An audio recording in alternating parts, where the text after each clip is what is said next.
Alors j'ai un message pour vous, alléluia, ce matin qui a trait, le roi revient. Et vous dites, d'accord, on sait qu'il revient. Hein, on sait qu'il revient, mais beaucoup ne savent pas qu'il revient. On pense que c'est une idée comme ça, mais Jésus revient vraiment, le roi revient. Et vous savez, aujourd'hui, nous sommes dans des jours où on ne parle pas beaucoup de l'Apocalypse, mais on a besoin de revenir à ces prophéties qui ont été données, parce que nous sommes dans des temps vraiment proches du retour de Jésus, très très proches. Et donc c'est pourquoi nous devons savoir quelque chose, nous devons savoir que Jésus revient vraiment en personne sur cette terre. Nous allons voir dans les Écritures, bien sûr, quelques passages, et nous allons comprendre que c'est merveilleux de s'engager pour Jésus-Christ. C'est merveilleux. Donc ces jeunes, c'est Bruno, ils vont se lever peut-être, vous pouvez les voir, il y a Bruno qui est là, il y a Emmanuel qui est là. Donc ces deux jeunes vont s'engager pour Jésus-Christ, ils vont donner leur vie. Ils l'ont déjà donné, ils sont chrétiens, mais ils vont s'engager. Amen. L'engagement, le baptême est un engagement. Alléluia. Ceux qui sont sauvés, merci beaucoup, et qui croient et qui sont sauvés et doivent passer aussi par les eaux du baptême parce que c'est un engagement public. Et vous savez, les chrétiens ont une vie publique. Alléluia. Nous devons plus que jamais dire aux gens que nous sommes chrétiens et que Christ les aime et que Jésus les aime et qu'il revient bientôt. Alléluia. Et hier, je regardais des gens qui prêchaient l'évangile dans le métro à Paris. Et je disais, voilà, on n'a pas de métro, mais on a les rues de Vichy. Et on a des tracts. Mes amis, maintenant que nous soyons revêtus de zèle et allons vraiment, partageons notre foi, c'est le moment. C'est le moment. Nous allons voir plusieurs passages ce matin pour réaliser vraiment que Jésus revient. Nous allons voir dans le Nouveau Testament, rapidement, on va partager pas mal de textes, mais aussi dans l'Ancien. Et nous allons voir que, en fin de compte, dans l'Ancien Testament, il est plus parlé prophétiquement du retour de Jésus que du retour, donc, hein, que de sa première venue. Sa première venue, bien sûr, c'est lorsqu'il est venu, c'est Noël, c'est Jésus qui est venu sur la terre. Il est venu discrètement, il est venu vraiment sans fanfare, on peut dire. Il est venu simplement. Il n'a pas fait de choses pour se faire remarquer. Il s'est manifesté pendant 3 ans et demi, et puis il est monté au ciel. Mais dans la parole de Dieu, il nous est beaucoup parlé que le roi revient, que Jésus revient. Amen. Alors, on va regarder quelques passages, mais avant, je voudrais vous dire que c'est important que je vous parle de ces choses parce qu'il y a des jeunes au milieu de nous, il y a des personnes peut-être qui ne savent pas exactement tout ce que la parole de Dieu a prophétisé, toutes les prophéties de la parole s'accompliront. Et si vous ne vivez pas votre vie avec l'objectif que Jésus revient en personne, eh bien, vous passez à côté, vous avez une vie comme tout le monde et ça ne fait pas la différence. Mais quand on sait que le roi revient sur cette terre et qu'il va revenir avec nous pour la plupart, pas tout le monde, mais pour la plupart, alors je pense que ça nous met vraiment un feu, un zèle pour partager l'évangile. Parce que quelle est notre mission sur la terre quand nous sommes chrétiens? Partager l'évangile. C'est ça. C'est partager la bonne nouvelle. C'est une mission que Dieu nous a donnée. Ça n'est pas uniquement d'aller à l'église. C'est bien d'aller à l'église, mes amis. Mais si on n'amène aucune âme au Seigneur, si on ne partage notre évangile à personne, on ne porte pas de fruits. Et nous sommes appelés à partager la bonne nouvelle autour de nous. Je voudrais vous dire que nous vivons dans les derniers temps. Il faut le dire. Pour les jeunes, c'est pas facile, peut-être, mais en vérité, c'est une grande espérance parce que la vie ne s'arrête pas parce que le roi revient. Au contraire, les choses continuent. Et il est dit que nous vivons dans les derniers temps. Et j'aimerais qu'on lise, je veux lire avec vous 2 Thessaloniciens 2:3, que personne ne vous séduise d'aucune manière, car il faut que l'apostasie soit arrivée auparavant, et qu'on ait vu paraître l'homme du péché, le fils de la perdition, c'est-à-dire l'antéchrist. Je vais vous dire 2 mots sur l'apostasie, parce que depuis qu'il y a eu cette pandémie, n'est-ce pas, il y a eu vraiment un éparpillement de beaucoup de chrétiens dans beaucoup d'églises, peut-être pas dans toutes, mais dans beaucoup d'églises. Et donc je voudrais vous dire ce que c'est l'apostasie. C'est quelque chose qu'on observe aujourd'hui partout dans le monde, n'est-ce pas? L'apostasie a été prédit par l'apôtre Paul. Et donc, ce n'est pas l'athéisme, l'apostasie, ce n'est pas un système religieux autre, croire dans d'autres religions, c'est pas ça l'apostasie, ça n'est pas être indifférent à la foi, non, l'apostasie a un lien étroit avec l'Église, avec les croyants. les croyants qui ne sont pas croyants et qui, en fin de compte, à cause de la pression de l'esprit qui est dans le monde, qui s'appelle l'esprit de l'Antéchrist, eh bien, renoncent à leur foi. Ils renoncent à leur foi. Donc l'apostasie, ça se passe à un rapport avec l'Église de Jésus-Christ, avec tous ceux qui ont cru, qui ont connu Jésus, qui ont accepté le Seigneur et qui, au fond, au cours des années, avec la pression de ce monde, ont lâché Jésus. C'est l'apostasie. Et ça, c'est terrible. Ça s'applique uniquement à l'Église et aux chrétiens qui, en fin de compte, ont une apparence.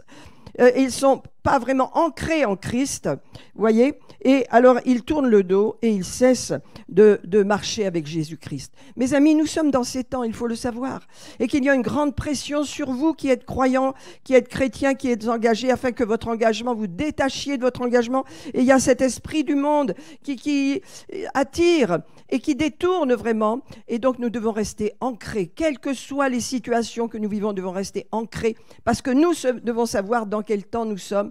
Nous sommes dans ces temps et l'apostasie, depuis vraiment, et j'ai des contacts avec beaucoup d'églises, même à l'étranger, des églises fortes qui ont vécu vraiment, on peut dire des personnes, peut-être un tiers de leur communauté est parti dans la nature. Au début, regarder la télé, le culte à la télé, et ensuite, ils sont retournés, ça ne les intéressait plus. Ils ont décroché, mais c'était des chrétiens au départ. Je vous dis cela pourquoi? Non pas pour que vous craigniez, mais vous sachiez.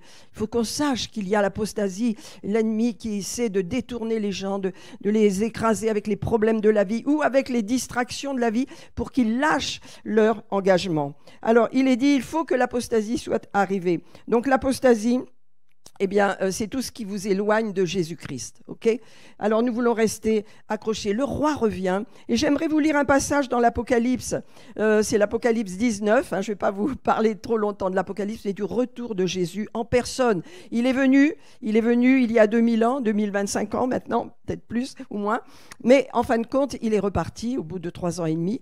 Et ensuite, de ministère, et ensuite il a promis qu'il reviendrait. Et donc dans l'Apocalypse, il y a une manifestation, une vision de Jésus-Christ, le roi qui revient. Et regardez, au verset 11, il est dit, « Puis je vis le ciel ouvert », c'est l'apôtre Jean qui parle, « et voici parut un cheval blanc. Celui qui le montait s'appelait fidèle et véritable. » Nous avons cette nature, fidèle et vrai. Amen. Et il juge et combat avec justice. Ses yeux étaient comme des flammes de feu. Sur sa tête étaient plusieurs diadèmes. Et il avait un nom écrit que personne ne connaît, si ce n'est lui-même. Il était revêtu d'un vêtement teint de sang, et son nom est la parole de Dieu. Son nom est la parole de Dieu. Les armées qui sont dans le ciel le suivaient. C'est les chrétiens. Les armées de Dieu le suivaient. Et sur des chevaux blancs, revêtus d'un fin lin blanc. Amen, il faut le savoir. Pur. De sa bouche sortait une épée aiguë pour frapper les nations, car il pètera avec une verge de fer, il foulera la cuve du vin de sa colère ardente. Il avait sur son vêtement et sur sa cuisse un nom écrit, Roi des rois et Seigneur des seigneurs. Jésus revient. Et il revient avec vous, mes amis, si vous restez attachés à Jésus-Christ, fidèles, alléluia, dans ces temps particuliers. C'est pourquoi nous avons besoin de partager la parole sur la réalité de son retour. Notamment, là, on prend quelques passages du Nouveau Testament, mais verrez dans l'Ancien, c'est énorme. Combien de fois il y a eu de passages qui rappellent que le roi revient. Matthieu 24, il est dit au verset 30, « Le signe du Fils de l'homme paraîtra dans le ciel. Toutes les tribus de la terre se lamenteront. Elles verront le Fils de l'homme venant sur les nuées avec une grande gloire et grande puissance. » Jésus revient sur les nuées, sur la terre. Alléluia. Amen. Donc nous avons tous connu la première venue de Jésus, mais le roi revient sur la terre. Alléluia, en roi. Il ne revient pas comme il est venu pour sauver l'humanité et payer le prix de sa vie pour nous sauver du péché, mais il revient en roi. Avant ce retour, bien sûr qu'il y aura eu l'enlèvement de l'épouse qui s'est équipée, qui est revêtue de fin lin, et il y aura bien sûr ces 7 ans de tribulation. Alléluia. Dans la Bible, en ce qui concerne le retour du roi, de Jésus donc, eh bien, il y a 1845 versets qui en parlent.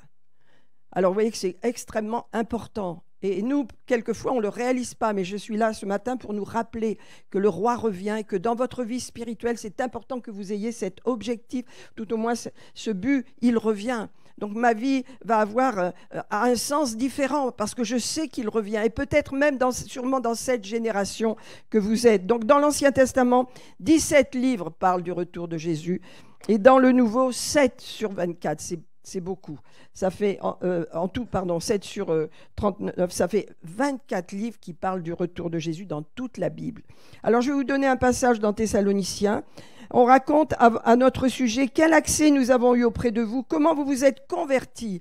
Voilà, convertis, alléluia. Ça veut dire comment vous avez reçu Christ et vous avez été changés, vous avez été transformés. C'est ça la vie avec Christ, c'est une transformation, un changement de vie, un changement d'orientation, un changement de direction, alléluia. Et vous avez abandonné les idoles. Il y a tellement d'idoles dans ce monde aujourd'hui. Et le Seigneur, au travers de l'apôtre Paul aux Thessaloniciens, c'était les premières lettres qu'il a écrites, l'apôtre Paul aux Thessaloniciens, vous avez abandonné les idoles. Et Dieu sait s'il y en avait visiblement à cette époque. Aujourd'hui, elles sont invisibles. Mais il y a beaucoup d'idoles dans le monde. Et dans notre société, ils ont abandonné les idoles pour servir. Voilà, le Dieu vivant et vrai. Mes amis, c'est ça. Nous sommes appelés pour servir notre Dieu. Et son appel dans notre vie, c'est vraiment de parler, de partager l'évangile. C'est le temps maintenant. On a une laps de temps où la porte est ouverte et que Dieu nous aide. Je voudrais encore vous lire le verset 10 de ce passage. C'est 1 Thessaloniciens chapitre 1, versets 9 et 10. « Et pour attendre des cieux son Fils, qu'il a ressuscité des morts, Jésus, qui nous délivre de la colère à venir. » Jésus revient, voilà ce que ça veut dire. Alors, Hébreux, il y a encore un passage, Hébreux 9, 27, « Et comme il est réservé aux hommes de mourir une seule fois, la mort, c'est une réalité, alléluia. L'important, c'est d'être du bon côté de la croix, comme on disait la semaine dernière, hein. Alléluia. Et nous n'avons rien à craindre, mais quand on n'a pas Jésus dans notre cœur, quand Jésus ne nous a pas lavés par son sang, on est en danger lorsque la mort nous saisit. Mais il est dit ici, comme il est réservé aux hommes de mourir une seule fois, après quoi vient le jugement. C'est pas une condamnation, mais c'est un jugement de nos œuvres, de notre vie, sous le regard de Jésus, n'est-ce pas? Il est dit, après quoi vient le jugement. De même, Christ s'est offert une seule fois pour porter les péchés de plusieurs, et il apparaîtra sans péché une seconde fois. C'est la promesse de Dieu. Une seconde fois, il va venir en personne, n'est-ce pas, à ceux qui l'attendent pour leur salut. Amen. Alléluia, nous l'attendons. Alléluia, il y a cette attente dans notre cœur. Amen.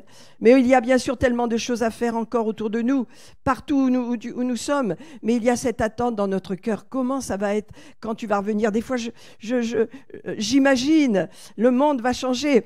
Et il y a un livre là que nous avons sorti qui s'appelle Les agents de l'Apocalypse. Je vais vous le donner à moitié prix, hein, mais je voudrais que vous le lisiez pour certains. Il explique très bien ce que va être la société quand Jésus va revenir.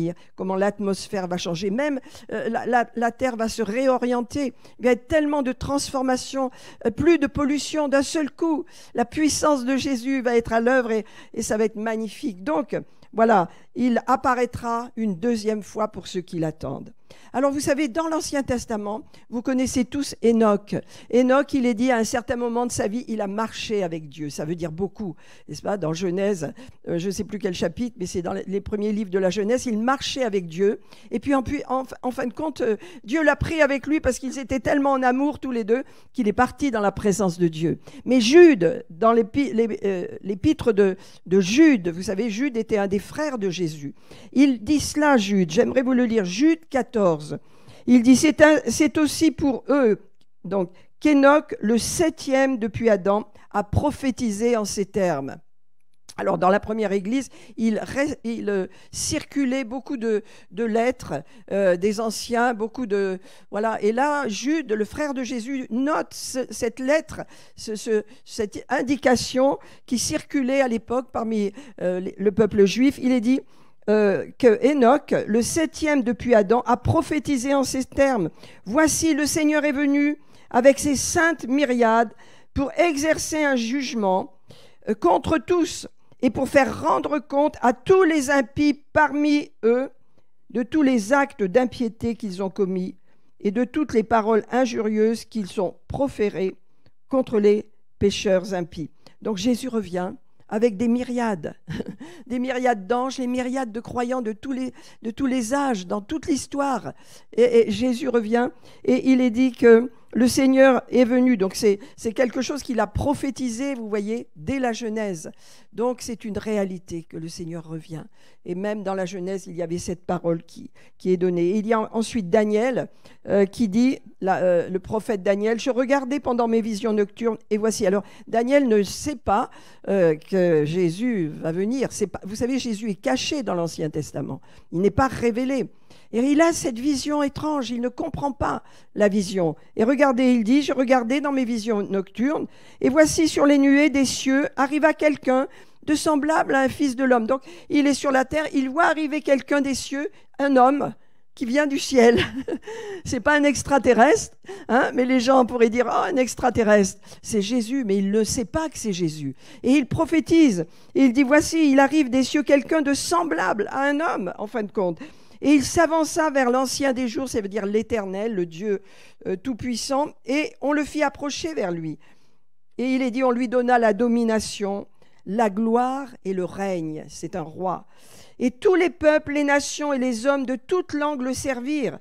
Sa domination est une domination éternelle qui ne passera point. Et son règne ne sera jamais détruit. Gloire à Dieu. C'est Jésus là. Daniel ne pouvait pas soupçonner qu'un homme descendrait du ciel. C'est Jésus, fait homme, alléluia, qui est Dieu, mais qui vient du ciel pour venir sur la terre, alléluia. Amen, il revient bientôt. Alléluia. Je peux encore continuer pour parler, par exemple, du prophète Zacharie. Zacharie 14, verset 3. « L'Éternel paraîtra au jour de la grande bataille d'Armageddon. Il viendra lui-même, il est dit, et il se battra contre l'Antéchrist, bien sûr. Il combattra ces nations qui ont combattu le Seigneur, hein, comme il combat au jour de la bataille, ses pieds se poseront en ce jour sur la montagne des Oliviers, qui est vis-à-vis de Jérusalem, du côté de l'Orient. La montagne des Oliviers se fendra par le milieu, à l'Orient et à l'Occident, et il se formera une très grande vallée. La moitié de la montagne reculera, etc. » Voilà, Jésus, alléluia, vient combattre lui-même, et il n'a pas besoin de nous pour combattre, parce que ceux qui le suivent sont sur des chevaux en robe blanche, donc on ne voit pas comment on peut se battre. Jésus, par un souffle, il détruira toute la puissance des impies. Par un souffle, il détruira l'Antéchrist. Par sa parole, il anéantira cette puissance démoniaque, parce qu'il est le Tout-Puissant. Le Dieu que nous servons est Tout-Puissant, mes amis. Il est puissant, il est glorieux. Il revient en personne. Alléluia. Et vous le verrez, nous le verrons. Et si nous sommes prêts, alléluia, nous reviendrons avec lui sur des chevaux blancs, habillés de gloire. Mais c'est lui qui combattra, c'est pas nous. Parce que lui, il a créé la terre par un souffle, par une parole. Et les cieux sont venus. Avec une parole, il détruira toute la puissance des méchants. Toute la puissance de l'Antéchrist sera anéantie. Alléluia. Et nous serons avec lui pour louer le Seigneur et l'adorer de toute cette force et toute cette puissance, parce que lui et nous ne serons jamais séparés. Amen. Encore un mot, par exemple, les anges. Regardez les anges. Quand Jésus est parti, tous les disciples regardaient le ciel. Ah, où il est, où il est, où il est. Une nuée le fait disparaître de leurs yeux. Ils restent ébahis et un ange arrive. Et comme ils avaient tous, les disciples, les regards fixés, c'était à la montagne des Oliviers, hein, quand Jésus est parti. Eh bien, ils avaient tous les regards fixés vers le ciel. Deux hommes vêtus de blanc leur apparurent et dirent « Hommes galiléens, pourquoi vous arrêtez-vous à regarder au ciel ?» Ça finit, il est parti. Mais il est dit « Ce Jésus qui a été enlevé au ciel du milieu de vous viendra de la même manière que vous l'avez vu allant au ciel. » Gloire à Dieu. Et on est proche de cet événement. Bien sûr qu'il y a 7 ans qui nous séparera. Malheureusement, je ne veux que personne aille dans les tribulations. Mais 7 ans après les tribulations, nous revenons sur la terre, avec le roi des rois, pour instaurer son règne de 1000 ans, un règne glorieux, un règne magnifique. Alors, la Bible nous dit vraiment que Jésus revient. On nous dit où il revient et où nous revenons avec lui quand nous avons été enlevés. Alléluia. Avec le Seigneur en tant qu'Église. Il est dit, ses pieds se poseront sur la montagne des Oliviers. Alléluia. Amen.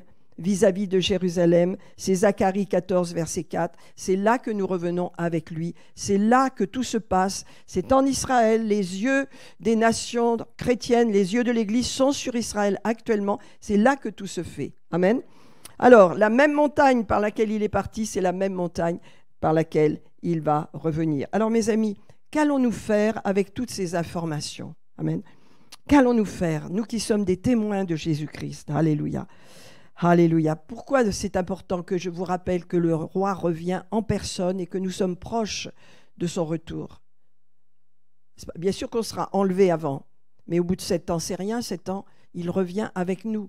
Donc il va revenir régner sur la terre en personne. Tout œil le verra, tout le monde le verra. Et vous savez, les gens disent, oh ben, si tout le monde le verra, les chrétiens disent, c'est parce qu'on a des systèmes, voilà, où on peut voir. Mais Dieu n'a pas besoin de nos systèmes. Dieu est Dieu. S'il veut que tout le monde le voie, tout le monde le verra. Il n'utilisera pas nos systèmes qu'on utilise, YouTube et tout ça pour voir. Non, non, non. La télévision, il n'a pas besoin. Il est le Tout-Puissant. Il va revenir et tout œil le verra en majesté. Il est le roi. C'est votre roi, c'est mon roi. Alors on a enterré la reine d'Angleterre avec gloire et beaucoup de tristesse. Hein, mais rappelez-nous que nous, en France, on a coupé la tête à notre reine. Hein. On l'a coupé, la tête, Marie-Antoinette. Qu'est-ce que ça a fait? Qu'est-ce que ça a produit? Des cœurs durs. Les Français ont des cœurs durs face à l'Évangile. Je parle du monde, je ne parle pas de vous, puisque vous êtes chrétiens, n'est-ce pas? On a des cœurs durs. Et donc, on a besoin de réveil, on a besoin d'un mouvement de Dieu pour que nos cœurs deviennent tendres. On a besoin de Jésus. Amen. On en a besoin. Regardez, en Angleterre, ils ne sont pas parfaits, mais il y a eu beaucoup de réveils en Angleterre. Cette reine était une vraie croyante. Quand vous avez à la tête d'un gouvernement, elle n'est pas dans le gouvernement, mais à la tête d'un pays, quelqu'un qui croit en Jésus, ça amène une bénédiction, même s'il y a des problèmes économiques pour tout le monde. Amen. Et on a vu une ferveur qu'on ne peut pas comprendre, nous, dans nos pays où on est tellement rebelles qu'on jette tout par-dessus l'épaule. On ne respecte rien. Le respect, le roi revient, il sera respecté. Il sera respecté par son Église, il sera respecté dans le monde, il sera honoré parce qu'il est le roi. Et l'honneur qui a été rendu à la reine m'a rappelé l'honneur énorme et magnifique qu'on va rendre à notre Seigneur. Et dans cette vie déjà, nous pouvons l'honorer. Alors que faire avec toutes ces informations, mes amis? Regardez Acte 1, verset 7. C'est Jésus qui dit. Les disciples disent, oh, dis-nous quand ce sera la fin des temps et tout. Non, non, Jésus dit, c'est pas à vous. C'est pas à vous à connaître les temps et les moments que le Père a fixés de sa propre autorité. Mais vous recevrez une puissance. Gloire à Dieu. Voilà notre ministère, voilà notre appel, voilà notre service. Mais vous recevrez une puissance, vous mes enfants, vous qui m'avez accepté, vous qui êtes passés par les eaux du baptême. Voilà, je vous ai donné la possibilité de vivre une vie puissante dans ce monde, dans cette génération, dans cette fin des temps, parce que ce sera la fin, lorsque l'Église sera enlevée, ce sera la fin du temps de la grâce, ce sera fini, ce sera différent le temps. Et c'est pourquoi nous sommes proches de ce temps. Et c'est pourquoi, comme les temps s'accélèrent, il y a une apostasie, il y a eu cette pandémie qui a déstabilisé beaucoup l'Église. Il y a eu des changements drastiques. Alors qu'il y avait des églises qui fleurissaient, elles se sont retrouvées abattues. Et elles ont repris vie, bien sûr, mais vous voyez, il y a eu beaucoup de choses. Mais il est dit, vous recevrez une puissance. Je crois que ce moment que nous avons vécu, eh bien, nous a tourné de plus en plus vers le monde. Notre mission, c'est celle-ci. Elle est à tout le monde. C'est ma mission, c'est votre mission. Vous recevrez une puissance, le Saint-Esprit, survenant sur vous, et vous serez mes témoins. À Jérusalem, dans votre famille, dans votre ville, ici, alléluia, dans la Judée, sur tout le territoire, dans la Samarie, et jusqu'aux extrémités de la terre. C'est là où l'Église va, c'est là notre mission. Alléluia. Donc, mes amis, comment être prêt? Comment être prêt dans ces temps pour participer à cet événement? Alléluia. J'aimerais qu'on lise 2 Thessaloniciens chapitre 1. Je vais le lire dans ma Bible.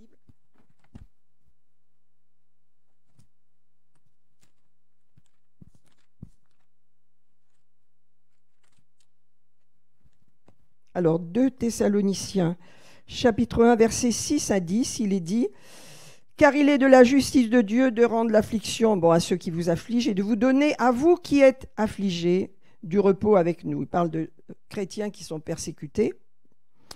De vous donner donc du repos avec nous, lorsque le Seigneur Jésus apparaîtra du ciel avec les anges de sa puissance, au milieu d'une flamme de feu, pour punir tous ceux qui ne connaissent pas Dieu et ceux qui n'obéissent pas à l'évangile de notre Seigneur Jésus-Christ. C'est la parole, hein? C'est important d'apprendre à obéir, d'apprendre l'obéissance au Seigneur Jésus, d'apprendre à obéir à la parole de Dieu.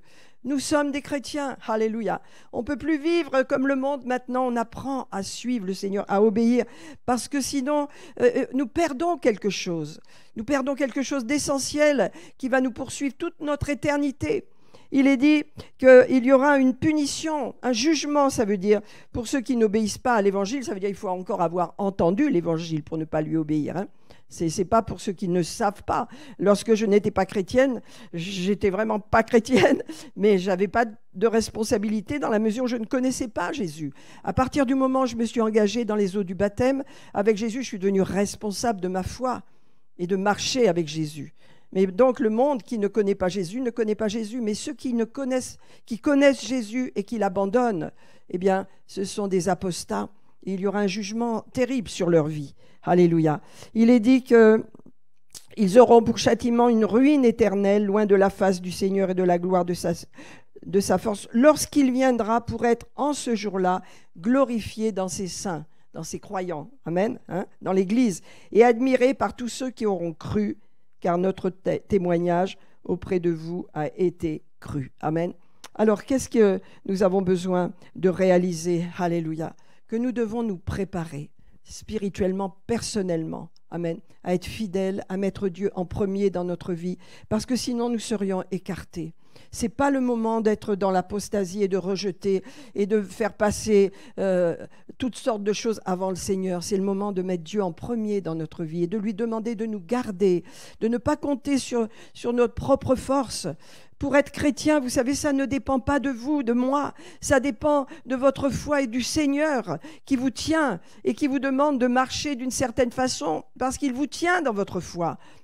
Alléluia. Que votre engagement soit vraiment sur Jésus. Parce que s'il est sur vous, vous serez restreint.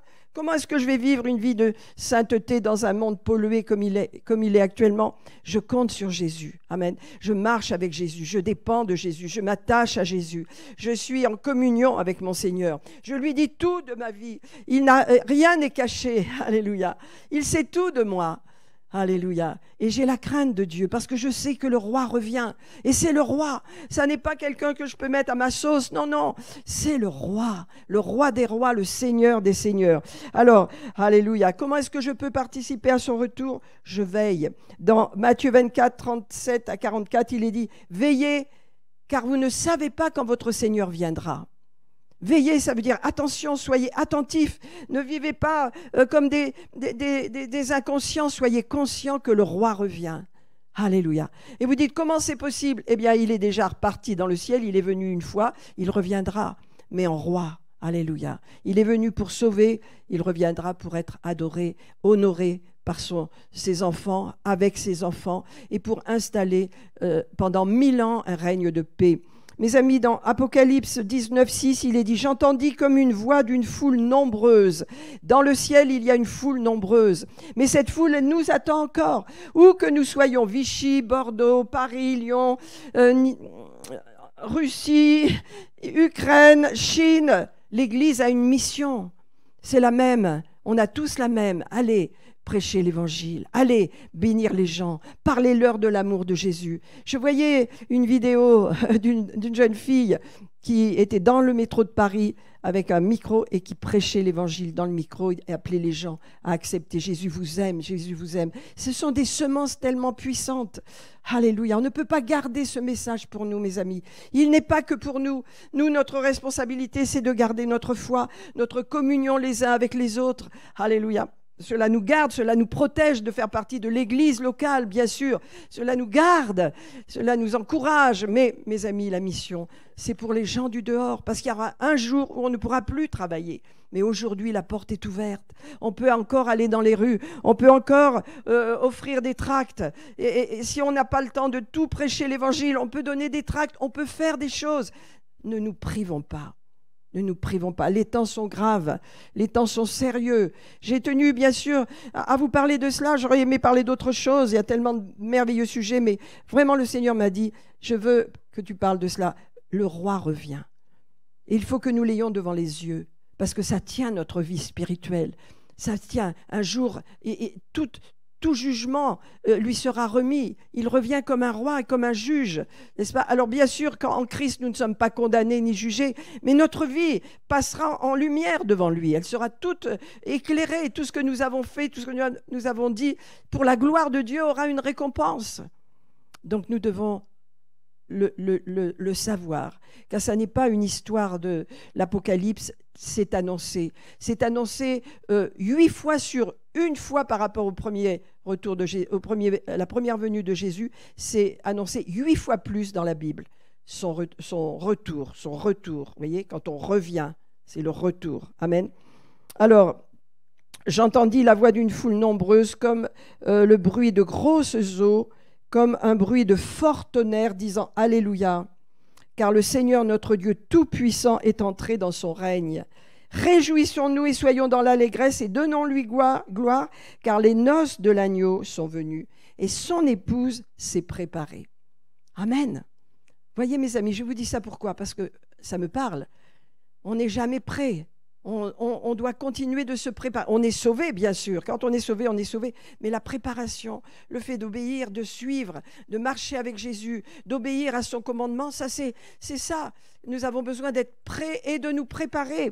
Alléluia. Nous nous sommes préparés à la rencontre du Seigneur en faisant ce qui lui plaît. Vous savez ce qui lui plaît? Lorsque je suis venue à Jésus et qu'un petit gars est venu me parler de Jésus, un petit gars qui était tout jeune converti, et grâce à lui, toute la famille est venue à Jésus, qu'est-ce qui s'est passé? C'est ce que Jésus attendait de lui. Il avait touché son cœur pour lui dire « Va parler à cette famille ». Voyez? Il est venu, il a parlé de Jésus, on a été touchés. C'était aussi simple que ça. Amen. Mes amis, on ne sait pas comment Dieu peut faire, ce n'est pas notre problème, mais soyons dans sa main à faire sa volonté. Et sa volonté, c'est qu'on soit témoin dans notre génération, c'est qu'on parle aux gens. L'Église, c'est un soutien essentiel, mais ce n'est pas le but. Le but, c'est de l'Église, je pars et je parle à mon voisin. Je parle aux gens de Bellerive où je vais bientôt habiter. Je parle à Vichy, je parle à Bordeaux, je parle à Moulins, je parle partout où je suis, je parle de Jésus. Je dis aux gens, Jésus vous aime. Tenez, j'ai quelque chose pour vous. Je l'ai fait et je le fais. Dieu merci, prenez ces tracts, mes amis, je vous en supplie. Et si vous n'avez pas la facilité de parler aux gens, prenez ce tract, il parlera pour vous. Il est très bien fait. Amen. Son épouse s'est préparée et il lui a été donné de se revêtir de fin lin. Et qu'est-ce que c'est ce fin lin? Il est dit, car le fin lin, ce sont les œuvres justes des saints. C'est ce que vous faites qui plaît à Jésus. Amen. Ce que vous faites lorsque vous amenez une âme à Jésus, lorsque vous prenez par la main votre famille pour l'amener à l'église, lorsque vous bénissez les gens, vous imposez les mains aux malades, lorsque vous faites le ministère du Seigneur, Jésus est heureux. Alléluia. Et c'est des œuvres qui comptent là-haut, qui compteront toujours. Je termine pour vous dire, vous recevrez une puissance, le Saint-Esprit, survenant sur vous et vous serez mes témoins. Dans votre famille, dans votre ville, dans votre village, partout où vous allez, dans votre travail. Alléluia. Partout où vous êtes, dans le pays où vous êtes, là où Dieu vous a placé. Alléluia. Jusqu'aux extrémités de la terre. Et je suis avec vous jusqu'à la fin des temps. Amen. Voilà ce que je voulais vous dire ce matin, afin que nous comprenions que Jésus revient réellement. Alors je sais que pour la plupart, vous en avez déjà entendu parler, mais moi, ce que Jésus m'a dit, c'est qu'il faut que ce soit réel dans votre cœur. Ça va changer beaucoup de choses dans notre vie quand on sait cela. Il faut que ça devienne réel. Le roi revient en force avec vous, avec son épouse qui s'est préparée et qui va partir. Vous savez bien que toute l'Église ne part pas. Ce n'est pas parce qu'on va à l'Église qu'on est l'épouse. L'épouse est en communion avec son époux, elle aime son époux. Et il faut entrer dans cette relation, mes amis, avec votre Seigneur comme avec votre épouse. C'est la même relation, une relation d'amour, même s'il y a des fois des hauts et des bas. L'amour, c'est l'amour, il ne change pas. Il ne dépend pas de nos émotions, il dépend de nos décisions d'aimer. Alléluia. Et avec Jésus, quand on passe par les eaux du baptême, on est décidé à suivre Jésus. Amen. Vous êtes décidé à suivre Jésus. Amen.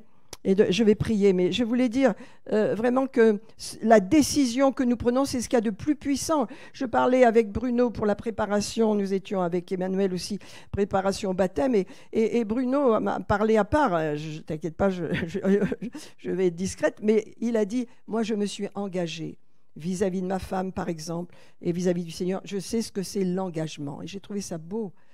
Il sait ce que c'est être engagé.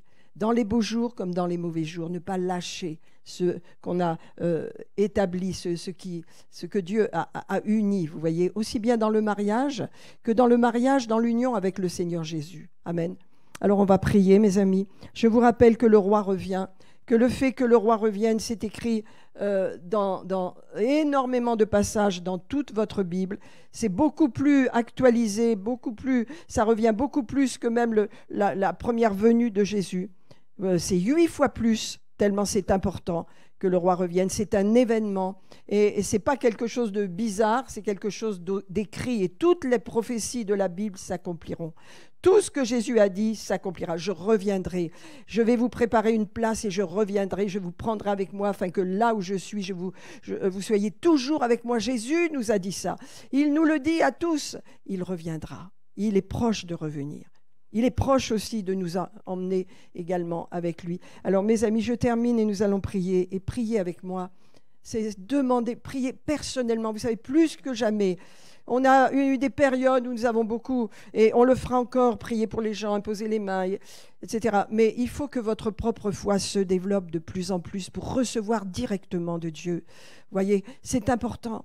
On n'a pas toujours quelqu'un pour nous aider. Quelquefois, on se retrouve seul devant des situations. Si on n'est pas habitué à développer notre communion avec Dieu et notre foi, eh bien, on peut être écrasé, on peut être anéanti par certaines situations. C'est pourquoi nous avons besoin de développer nous-mêmes notre communion avec Dieu, notre confiance en lui, comme on l'a chanté, et de dépendre de plus en plus de lui. Plus je dépends de Dieu, moins je dépends de qui que ce soit, plus je suis forte en lui. Amen. De sa force toute puissante. Amen, amen. Que Dieu vous bénisse. Alléluia. Seigneur, le roi revient. C'est ce message, et c'est ce message aussi que je laisse à ces personnes, ces jeunes qui vont se faire baptiser. C'est le roi revient. Il voit ce que vous faites, il sait ce que vous faites, votre engagement, il prend note votre engagement. Alléluia. C'est un engagement pour l'éternité. C'est un engagement pour l'éternité. Il n'y aura pas d'apostasie dans ce lieu, dans cette maison. Alléluia. Et ceux qui sont retirés, qui sont en train de courir après d'autres choses, bien Jésus est en train de les ramener sur le chemin. Parce que l'amour de Dieu n'est sans limite. L'amour de Dieu est sans limite.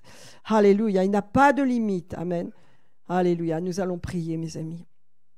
Le roi revient. Alléluia.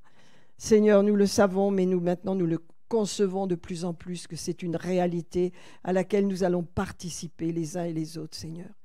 Et en ce jour de baptême, Seigneur, nous voulons nous réjouir avec ceux qui se font baptiser, leurs familles, Seigneur. Nous voulons nous réjouir.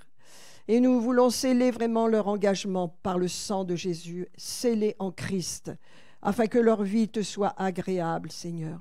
Qu'ils portent de bons fruits, Seigneur Jésus. Qu'ils grandissent, qu'ils croissent agréablement, Père, devant toi.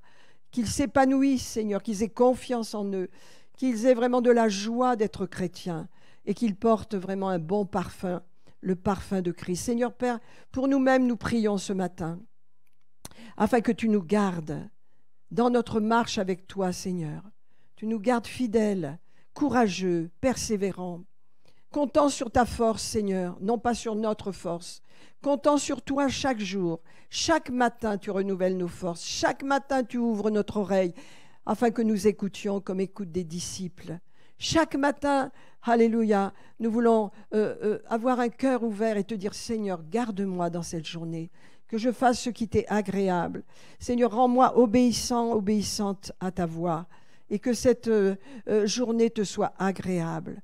Seigneur, garde mon chemin, garde mon pas sur ton chemin, Seigneur. Garde mes pas, afin que je marche pour toi, Seigneur. Et donne-moi de porter du fruit dans cette génération, Seigneur. Donne-moi d'utiliser tous les moyens que tu m'as donnés pour dire combien Jésus aime les gens, combien nous sommes dans le temps de la grâce, combien la porte est ouverte. Un jour, elle sera fermée, mais elle est ouverte. C'est notre responsabilité, mes amis. C'est notre responsabilité. On ne peut pas vivre avec des gens qu'on aime bien. Ce sont mes amis sans leur donner au moins le moyen de croire, sans leur dire quelque chose, sans leur donner quelque chose.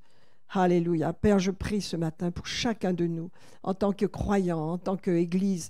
Seigneur, que nous soyons l'épouse de Jésus-Christ. Nous soyons formés en épouse. Alléluia. Seigneur, avec cet amour que tu as mis dans notre cœur.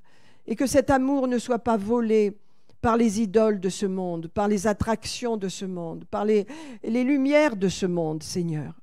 Mais qu'au contraire, Seigneur, cet amour nous inonde et que nous puissions le libérer sur notre prochain, Seigneur, sur notre prochain, Père. Oh, par tous les moyens que tu nous as donnés, Seigneur, sur les chemins, sur les places, partout, Seigneur, la bonne nouvelle a besoin d'être libérée. Merci, Seigneur, parce que nous avons des moyens de le faire, Seigneur. Et nous voulons t'en remercier ce matin. Je veux prier, Seigneur, pour chacun de tes enfants afin qu'ils soient fermes dans leur foi. Ça n'est pas une religion que je prêche, c'est la relation directe de tes enfants avec toi, Seigneur. C'est vivre avec toi, c'est vivre pour toi, c'est servir notre Dieu. C'est ça la foi chrétienne. Ça n'est pas une religion, c'est cette relation merveilleuse que nous avons avec toi. Toi qui nous as sauvés, toi qui as porté le prix de mon péché en te sacrifiant sur la croix, toi qui n'as pas dit un mot tandis qu'on t'enfonçait ces clous dans tes mains, dans tes pieds, tandis qu'on te mettait cette couronne d'épines et que tout le monde se moquait de toi et t'injuriait, tu n'as rien dit. Descends de ta croix si tu es le Fils de Dieu, descends de ta croix. Tu n'as rien dit, Seigneur. Tu nous avais dans ton cœur.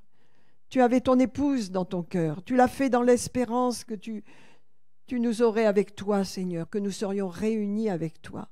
Mes amis, l'Évangile est une histoire d'amour entre Jésus que nous ne voyons pas, mais que par la foi nous connaissons et nous-mêmes. C'est une histoire d'amour, mais reconnaissez, mes amis, que Jésus nous a donné le moyen de l'aimer. On ne pourrait pas le faire. Moi, je n'étais pas chrétienne, j'aurais jamais pu aimer Jésus. Mais Jésus vous a donné le moyen de l'aimer. Il m'a donné le moyen par le Saint-Esprit. Nous sommes remplis du Saint-Esprit. Le Saint-Esprit est l'amour de Dieu. L'amour de Dieu et le Saint-Esprit est dans notre cœur. Seigneur, tu nous as tout donné pour être vraiment cette épouse sur cette terre. Alléluia. Garde-nous, Seigneur, profondément. En toi, enraciné, solide et courageux. Peut-être qu'il y a des années qui arrivent difficiles. Peut-être que cette année 2023, on ne sait pas ce qui va se passer, mais soyons prêts. Alléluia. Nos yeux sont sur ton retour. Le roi revient. C'est pourquoi nous ne craignons rien. Nous avons cette grande espérance que c'est que momentané, parce que bientôt la gloire sera manifestée. Nous te bénissons, Seigneur, pour ta parole, pour cette grande espérance qui est dans nos cœurs. Le roi revient en gloire et son épouse l'accompagne partout où il ira. Et nous serons là, Père, nous serons là. Aucun ne sera de côté, tous seront là. Ça dépend de nous. Soyons prêts, préparons-nous, simplement préparons-nous tous les jours. Demandons à Dieu sa force. Si nous ne savons pas, si nous avons l'impression de ne pas y arriver, ne dépendez pas de vous. Quand vous pensez que vous n'y arrivez pas, c'est que vous comptez sur vous. Dites, Seigneur, je m'appuie sur toi. C'est toi qui me conduis et c'est toi qui agis en moi et qui crée en moi des bonnes choses. Tu crées en moi le vouloir et le faire, Seigneur. Alléluia. Et c'est toi qui m'as préparé des œuvres qui sont bonnes pour que je les pratique, pour que je les fasse. Donc tout vient de toi. Comme on l'a chanté, tu es tout pour nous, Seigneur. Tout est en toi, Seigneur. Tout est en toi. Amen. Alléluia. Restons un instant pour parler à Jésus, chacun pour notre part. Mes amis, Ne dépendez pas de vos forces. Dites Jésus, j'ai besoin de toi. On l'a chanté, j'ai besoin de... J'aime ce chant parce que c'est le cri de mon cœur. J'ai besoin de toi, Seigneur. J'ai besoin de toi. Chaque jour. Alléluia. Vous aussi, nous avons tous besoin de Jésus. Et nous avons besoin de l'Église, de nos frères et sœurs. Nous avons besoin de nous épauler les uns les autres. C'est pourquoi il y a l'Église. C'est pourquoi il y a les groupes de maison. Il y a les chrétiens qui se réunissent dans ces groupes de maison parce qu'on se fonde les uns aux autres, on s'attache les uns aux autres pour tenir ferme et pour pouvoir faire ce que Jésus nous demande.